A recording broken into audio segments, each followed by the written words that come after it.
Good morning, YouTube. All right, y'all know I am all about comfort food, and I think right now we could all use a little bit extra. So I'm going to show you how to make one of our favorites. We are making a corn and bacon chowder. It is rich, creamy, and delicious. It's just a big bowl of just yummy that feels like a hug. All right, let's cook, y'all. We got a family to feed.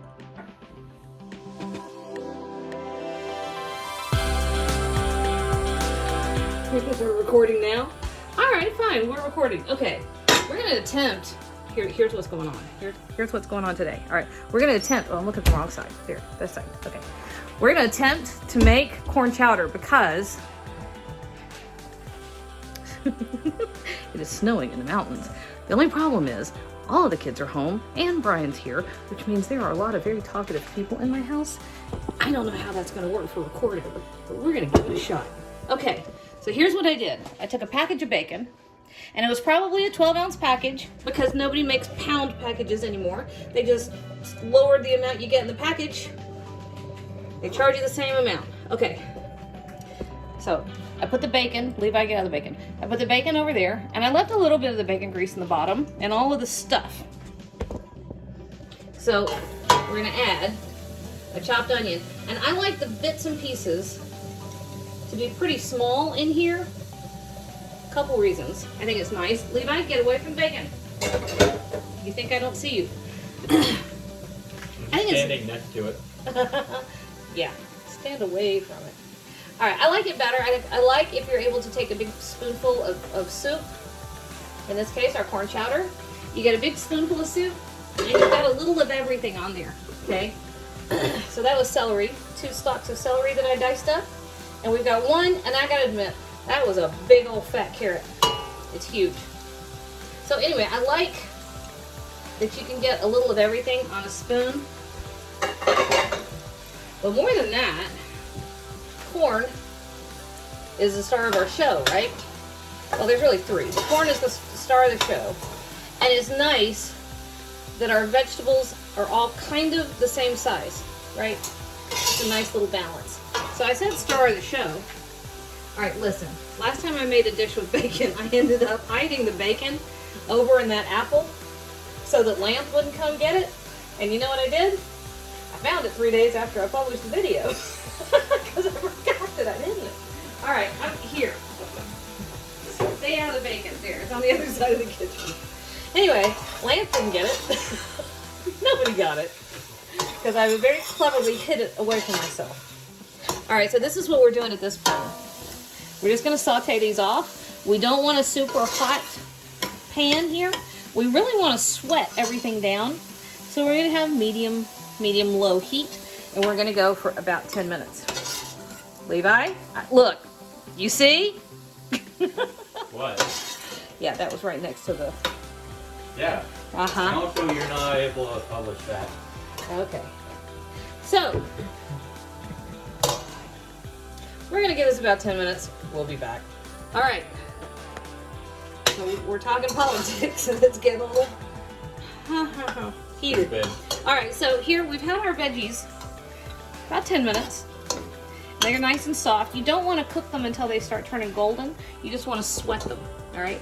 And then here I have a big old fat pile of potatoes that I cut kind of small. This is 3 absolutely huge russet potatoes. They're also called Irish potatoes. And when I said chowder has corn as the star, there's actually 3. Any chowder has potatoes. It's got a creamy background. As far as I'm concerned, it has to have bacon. Okay, so there's the 3 pillars. Now, I've seen a lot of recipes that say you have to make chowder with fresh corn. Here's the only problem I have with that. We live in the South, and corn season is hot. And when it's super hot, you don't want a thick, heavy, hearty chowder. You want chowders like this in the wintertime when it's cold and 32 degrees outside. So I use canned corn. Do that, no shame, all right? But if for some reason you want to use fresh, that's fine. I'm gonna try to find links to where I actually made a corn stock, which is what you do in the middle of summer when you're making corn-based soups. Use that. If you can't or don't want to make corn stock, this is the liquid. Buy corn that simply says corn and water. This is the water that drained out of the corn. Use that as part of the background liquid of your dish. So we're gonna give this probably 10 minutes just to kind of come together. Then we're gonna throw the next few ingredients in there and I'll show you how to finish it off. All right, so that had a few minutes. Now, here's the thing. You've got to be able to cook those potatoes all the way through, right? Right. So how do we do that? Well, you can add more liquid. So if you have corn stock, you can do that. You can use vegetable stock or beef stock. I don't know, probably not beef stock. Chicken, whatever. Use any kind of broth that you have. Not quite half a cup of flour that I'm tossing in here. But I'm going to use a trick my mother used when I was little. She would make potato soups and would simmer everything in milk. And it was one of the most delicious things. And this is a creamy, dairy-based soup anyway. So I started doing her trick, and it works out great.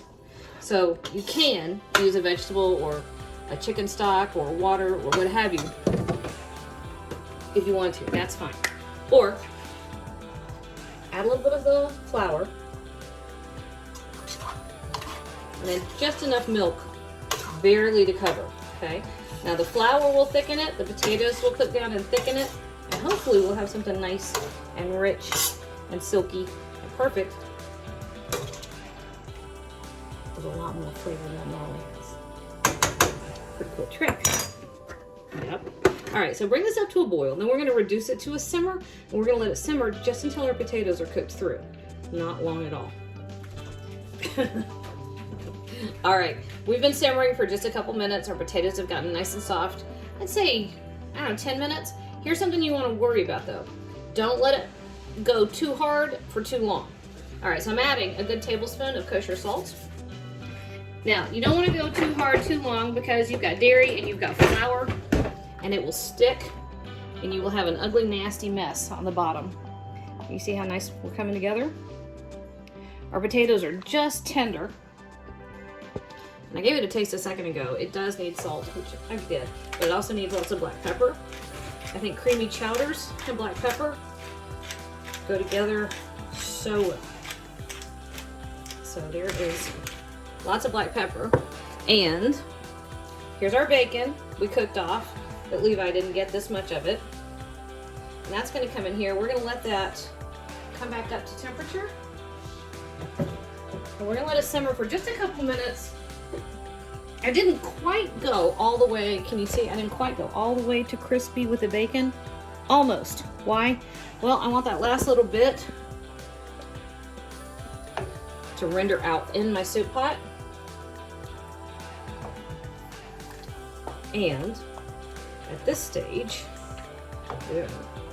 I'm actually, with my spoon, I'm checking the bottom of my pot to make sure nothing's stuck, nothing's gonna scorch.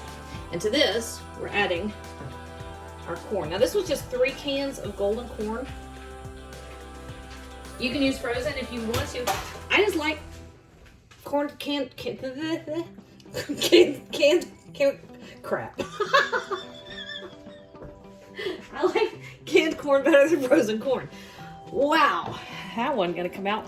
All right, so another 3 or 4 minutes. We're just gonna bring this up to temperature, and we can, at this point, if you want to, it could handle a touch more milk. I happen to like it nice and thick, just like that. But if you want to, add a little more milk. The amount of flour that we put in there, thicken it up just perfectly.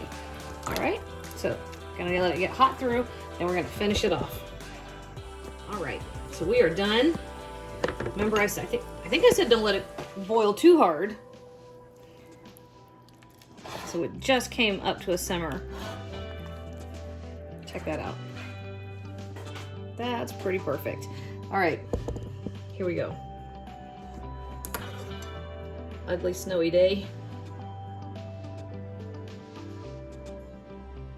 Warm, comfy soup. That is an amazing combination. Now you can use chopped chives. I have green onion. Can never keep fresh chives. I don't know why. I almost never have them. And because it's perfect, it's right over the top. And that, y'all, is a perfect bowl of corn chowder.